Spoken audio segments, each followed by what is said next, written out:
local mall. We've come down so Tom can get some vegetarian food. I brought my bag. I've got a little insulated bag, which I bought one of these since I've been down there at Ice Block, just so that my fruit stays cool, because bananas go very soggy very quickly here in Thailand. So I'm going to have my bananas, and I've got 2 cucumbers while Tom has his cooked food. Hi, Jade here from the Rawsome Truth. Today I'm coming to you from Chiangrai, Thailand, and I'm actually on my balcony at the moment. It's my second day technically here in Chiangrai.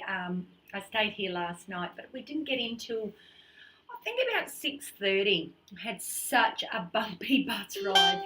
The bus ride was actually okay, but when I first got on the bus I was really squashed because I had a big orange bag full of fruit. What else? Anyhow, so my feet were like really squashed in, and I'm sort of like this. And we drew the front seat, so I thought, oh, I'll just put my foot up a little bit on the rail. It was just a rail. I wasn't putting it so it was going to be on someone else's head or anything. I'm not rude. Motorbikes, that's what you hear in Thailand. Anyway, the usher quickly said, take your foot off. Okay, fine. A little bit later, she realised I didn't have my seatbelt on, which in Thailand you generally don't have to wear your seatbelt anywhere. And I must admit, I know it's safe. Sometimes you get a bit slack, and especially on a bus. I mean, in Adelaide, we don't have seatbelts on our public bus system there either. So for me, it's not like a normal thing to wear a seatbelt on a bus.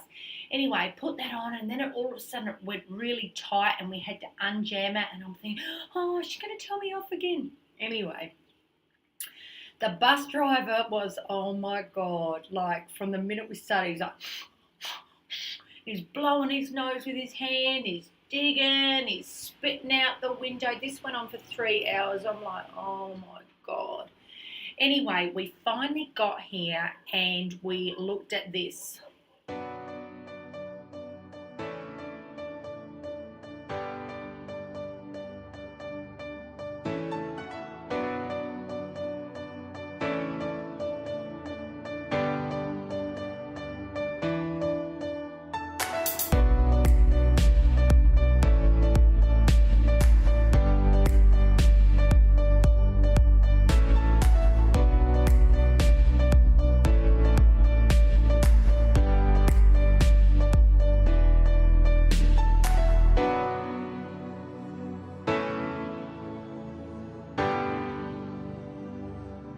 As you can see, I moved right into the third world, which is fine. I've been into third world countries before.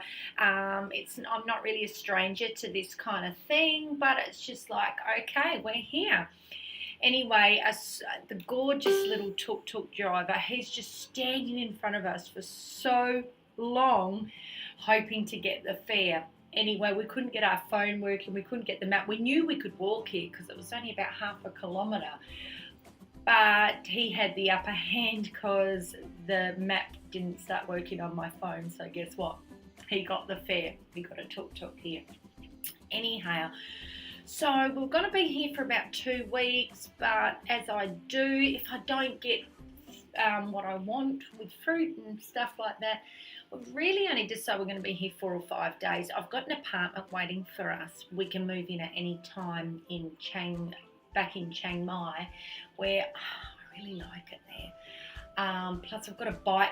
They've got push bikes there. They've got a bike waiting for me, and I want to start bike riding. I can ride to the markets there. They've organised a softer bed. I sound like such a princess in the pea, but beds are really, really hard in Thailand, and I had such a beautiful bed. I spent a lot of money on my bed. That was one of the things I didn't actually get rid of. I've got it like tied in plastic, like totally sealed in plastic in the shed, because what's the point of coming home, and I would have sold it for nothing.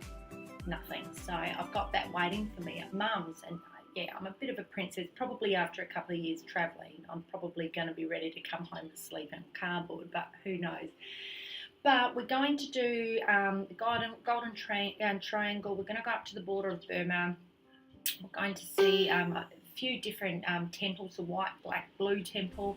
So we're going to do all that. I think we're going to do that on Monday, and then we're going to leave here Tuesday night. There's really not much here. I had to go into severe bartering today to get my fruit.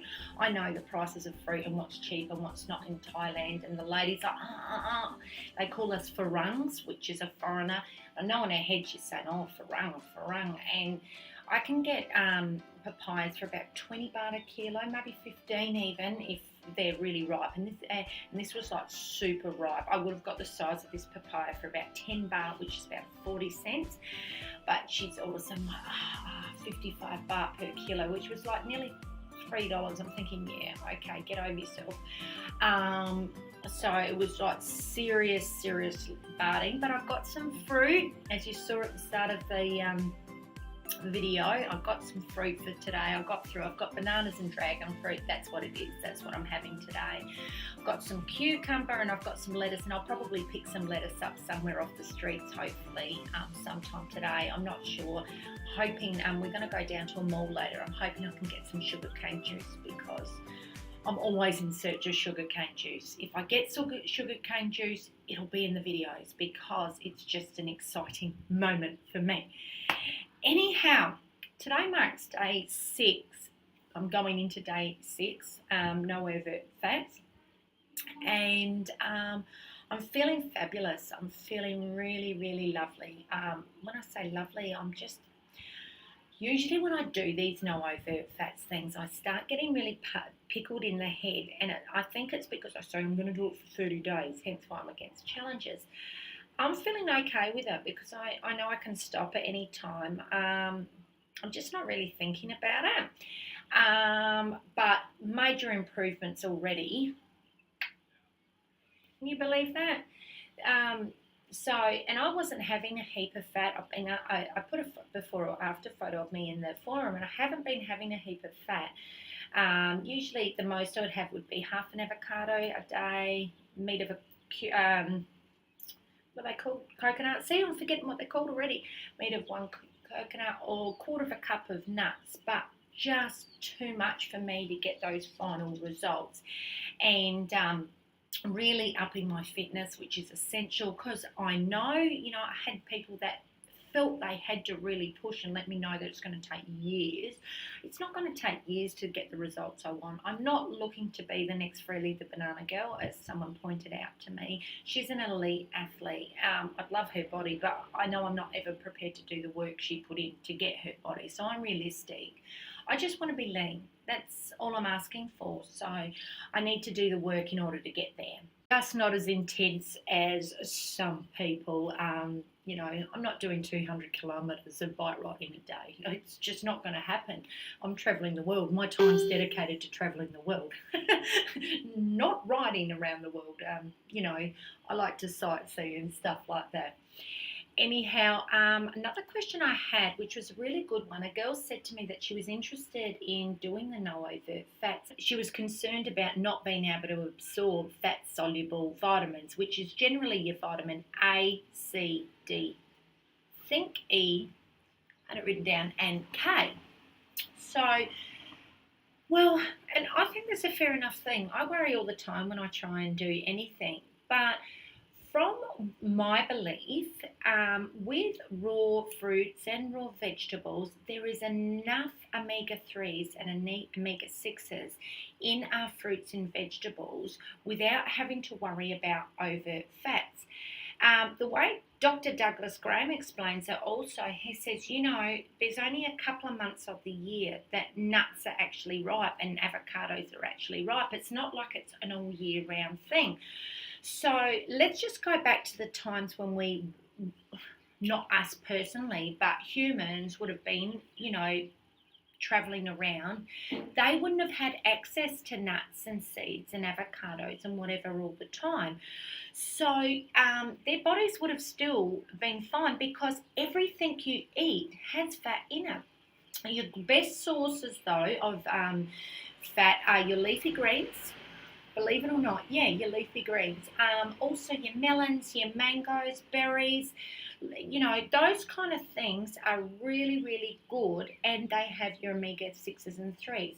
Now, here's a little bit of trivia for you. Cucumber and zucchini seeds, the seeds inside them, actually are a rich source of omega-6s and 3s. So have them in abundance. I am a big zoodle fan, like a massive zoodle fan. I haven't had as much zucchini as I like since I've been here. I just haven't seen much of it in Thailand, but they've got a lot of cucumbers. So I eat probably 4 or 5 cucumbers a day. I love cucumber. I can just crunch at it anyway, but I have it in the morning even with my breakfast, stuff like that. If you're not a big fan of it, just throw it in a smoothie. You don't even taste it. If you're not a big fan of zucchini zoodles, which, look, we're all different, peel it and put it in your salad dressings because it's tasteless and you're not going to taste it, but you're going to get the benefits that way. Now, I want to make it clear for people who are transitioning or new to raw, I really don't advise anyone to do no overt fats when starting off. I personally tried a couple of times, and one, I went back, but two, I don't advise it because I just think, especially for the first 6 months of raw, and which is a long time. I mean, people get excited that they've gone 3-4 days, which is a huge achievement. But for the first 6 months, just concentrate on being raw. I've been raw now for 14 months. I'm tweaking this lifestyle to suit me so I can get the results that I want for my body. I can get the best improvements in my health. And I can feel good. Believe me, if I don't feel good doing this long term down the track, I'm going to say, well, maybe I need to include a little bit more fat. So I'm doing what I need to do to be successful on this lifestyle.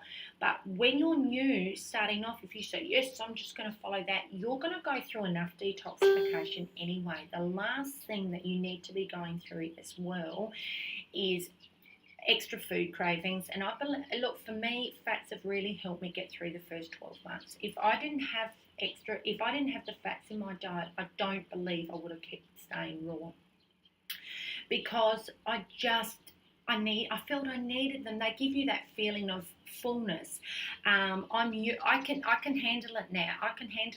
I mean, I've gone days before without having extra fats. It's something for me that I accept. I know that feeling of how you feel just on fruit, and I know that I'm satisfied. And as long as I get enough energy, I have enough nutrients in my diet, I feel okay. But I know when I was first starting off, it would have been a real struggle for me. So I just thought I'd put that out there for those that are sort of, shall I not? Anyway, this is just a quick vlog, just to update you where I'm at, where I'm going. I'm not going to put in what I've eaten today, because everything that you saw there, that's what I'm going to eat. I'm not eating anything else except if I get sugarcane juice. Anyhow, I'm Jade. This is the Rawsome Truth. Subscribe to my channel. Love life and live free. Bye for now.